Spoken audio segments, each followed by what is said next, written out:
Tell us really quickly, Nancy, about how you got into acting and made it through all these years to end up on our stage.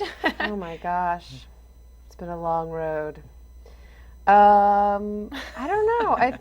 I think anyone tries to figure out what they want to do with themselves, and so I think I was going to be everything. I was going to be a dolphin trainer for a long time. I swear I was going to be a pilot. I think that's the first time I've heard. Yeah, I was going to be a pilot. I went through a lot of things. I was going to be a journalist. I was going to be many things. And then at some point, you get to the point where you really have to make some decisions, a high school, and you're majoring in something in college and all these things. I was going to be a dancer, but I realized all this expression, I could be all these things, and find true expression through acting. So it all ended up evolving into that.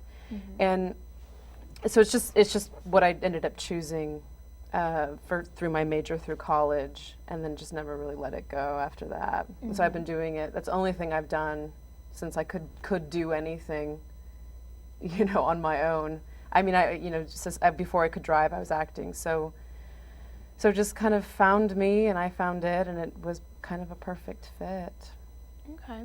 And you've done Shakespeare before and worked with Eve for Yeah. several seasons? Yeah, she and I have worked together. I think this is my 4th show with Eve.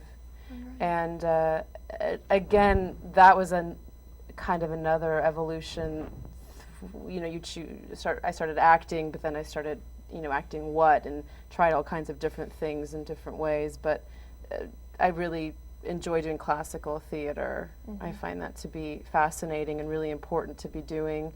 So that's kind of been my focus. Something like this, Towns Facing Railroads, is also a really important, amazing piece of theater that I'm really enjoying. Great. Okay.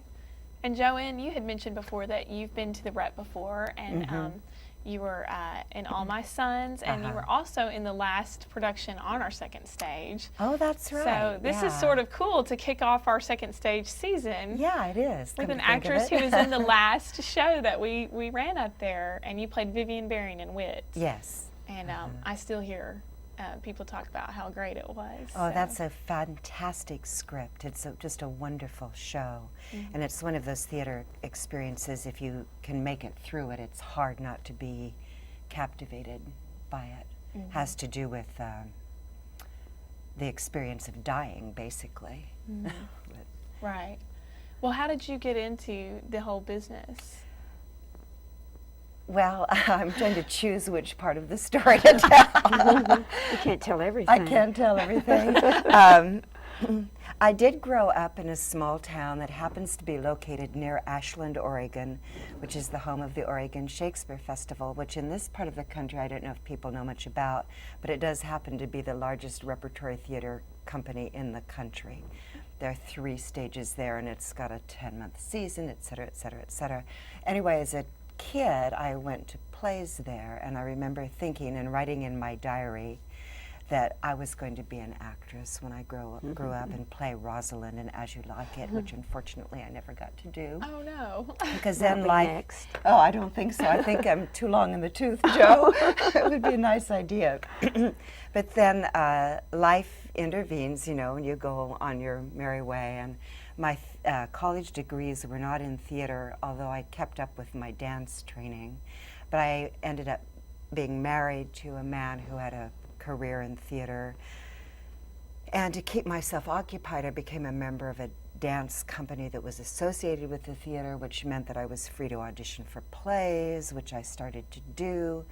And then when I got to be about 35 years old and my kids were a little older, I decided it was time now I could begin to pursue this professionally. I could travel more away from my family and so on and so forth. So Nancy and I have a very different kind of journey to the same place, Towns Facing Railroads, Little Rock, Arkansas.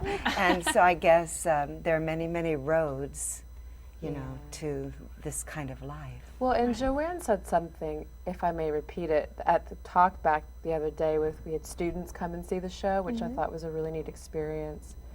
But just talking about how an actor, it's about your accumulated experience as a person and who you are as a person, because theater is primarily a collaborative art. So you're coming in and you're bringing in Jo brings in all her experience, and of course the wonderful ways that she's already shared it through her poetry. Eve, the director, brings in her experience, and then we as actors bring in who we are, and then and Mike Nichols and people, everyone involved really. They all collaborate, bringing in who they are. So that's what's great about, I think, the theater and about this profession is it's always great people, and everyone's gotten there in different ways. There's no one path. It's wonderful. Yeah. And I think that's one of the most exciting things about our second stage season, especially this particular production, is the level of talent that we have on and off stage, and all the experience that everyone brings to the table. And we will talk more about that when we return with Front Row at the Rep.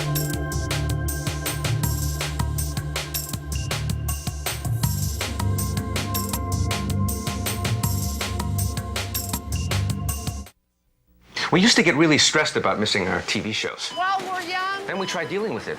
Aromatherapy, acupuncture. Zen master. But now with Comcast digital cable, we can record our favorite shows and watch them whenever. And we can pause and rewind live TV. So we got rid of our stress remedies, except the Zen master. I like them. That was then. This is Comcast. Hello, I'm U.S. Senator Blanche Lincoln. Congress has given seniors on Medicare a new choice. Beginning November the 15th, seniors may enroll for Medicare prescription drug coverage that takes effect this January.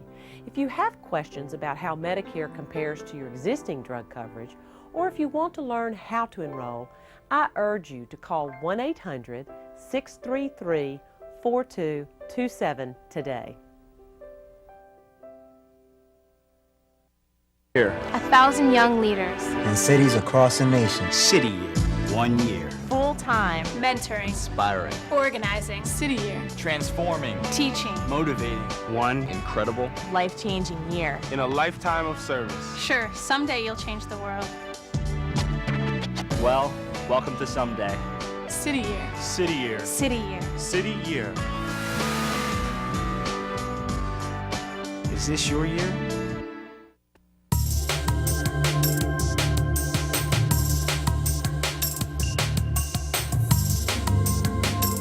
Welcome back to Front Row at the Rep. Before the commercial break, we were talking about the fact that there are so many talented people here in the cast and behind with the crew members for Towns Facing Railroads in the entire second stage season. And one of those people is the author of Towns Facing Railroads, Jo McDougall. And Jo, if you had to tell anybody what to take away from this experience, or not what to take away, but just to describe what this play is all about, what would you say? Well, we hope that they won't be frightened by the fact that poems are being put on the stage, because it is certainly, as you can tell by having witnessed the actors talking, that it's very lively. It's very much an interaction. It's certainly not reader's theater. And I think that what people want to come to the play with is thinking of themselves and others they have known. Perhaps they grew up in small towns, or perhaps they visited them, and what the characters that they saw there, and the voices that they heard, and the stories that they heard. Because, for instance, we have a story about how to become invisible. We have a story about a man who's unfaithful to his wife. We have a story of many of the actors are looking back on their childhood and wishing they could be back there for just a time. So we think that's going to be a journey that they will take with fun and with sass and with some sorrow and with some joy. Sass. Is that your part? Yes, we have sass. We all shake a little sass off during the show. We try. But I will say that so far the audiences have loved it. We've had some really awesome audience members who relate to the stories, and they verbally affirm that, and they've really had a good time. And it helps. We're having a good time, and I feel like the audience is too. So I think anyone who comes to see it is bound to relate to what we're talking about and really enjoy it. I think you've hit on the key. It's really a good time It in is. theater, and it's only an hour long. That's a good selling point. Brevity is always wonderful. Yeah, you can still go out to dinner and then go home and write your own poem. Right. That's true. That's right. And I grew up in DeWitt, Arkansas. Some of our viewers will know where that is. I spent also many years in Stuttgart, Arkansas. Duck calling capital of the world. The duck calling Awesome. duck and rice capital of the world. That's right. Yes. Of course. Exactly. So yes, there are plenty. I think the appealing thing here is that all these are stories. They're very human stories, and even if you're not from a small town, if you're living in Arkansas, especially and around where the rep is, you certainly know people who are from small towns. And Well, I say they're stories that just happen to be poems. We also have a poem about the Gillette Coon Supper for anyone who might be interested in that. and that is a yearly big event in Gillette. And so. it is quite the thing. I went there, so I know what it's like. Yes, most definitely. And what would you want to sum it up in one word? Oh, I don't think I could. I think I'll just defer to what Joe just said about the experience. That's enough. Well, it's certainly been a pleasure talking to you guys about the show, and like you said, it has been appealing so far with our audiences, and I've heard nothing but good feedback about it, so that's a good thing, and we hope that people come out and watch it. The show is running now through February the 5th, Wednesday through Sunday, and you can find out more information by calling the Rep's box office at 378-0405 or visiting us online at www.therep.org. And since we have probably a few more minutes left in the program, Joe, could you tell us, I don't want to have to ask you to brag on yourself, but I'm going to have to, because your poems have been featured on Prairie Home Companion and some of the shows that we get around here in Arkansas that people would know and would be interested to hear about. Not Prairie Home Companion, I wish, but Garrison Keillor has put my poems in an anthology and has read them.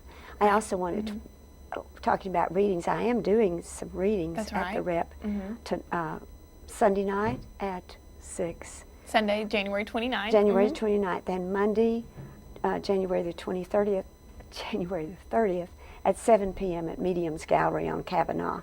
I'll be doing reading, and so I'd like for people to come there.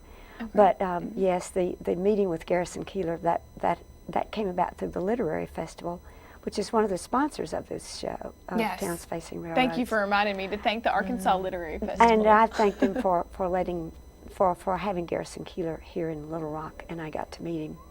So, and my poems have also been adapted for music, classical music. Can you believe that? Yes. Well, maybe so. And I collaborated with an artist to make a prints and poems. Well, great. Jo has written 5 books, and I want to get this in. She will be there before and after every show, so she can sign your book if you'd like to buy a copy. And they're wonderful, witty poems that cover a whole wide range of emotions. I think we've summed that up pretty well today. So thank you for joining us again, and thank you. It's Front Row at the Rep.